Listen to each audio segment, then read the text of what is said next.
అంటే అర్థమే లేదునా, వర్షపు నీరు ఉంటుంది.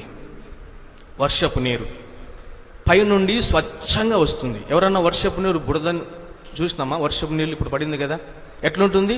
It's very pure. వర్షపు నీళ్ళు చాలా స్వచ్ఛంగా ఉంటుంది.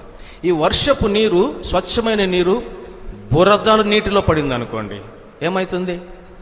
బురద నీరుగా మారుతుంది. ఇదే వర్షపు నీరు కాగే పాన్ మీద పడింది అనుకోండి, దోశ పెనం ఉంటారు కదా, దాని మీద పడింది అనుకోండి వర్షపు నీరు, ఏమవుతుంది? ఆవిరైపోతుంది. అదే వర్షపు నీరు ముత్యపు చిప్పలో పడింది అనుకోండి, ముత్యములా మారుతుంది. ఒకే వర్షపు నీరు అది పడిన చోటును బట్టి అది మారుతూ ఉంది, తన స్థితిని మార్చుకుంటుంది. యవనస్తులకు అందరూ కావాలి, మీరు స్వచ్ఛమైన వారే, మీకు అందరూ కావాలి. కానీ మీరు ఎవరి చేతిలో పడతారు అన్నదే ప్రాముఖ్యమైనది. That's your choice. అది మీకు ఒక అవకాశము కదా. కత్తి లాంటి వాళ్ళు మీరు డాక్టర్ చేతిలో పడతారా, డాష్ చేతిలో పడతారా? అది మీ ఇష్టం. ప్రభువు చేతిలో పడాలని ప్రభు ఆకాంక్ష.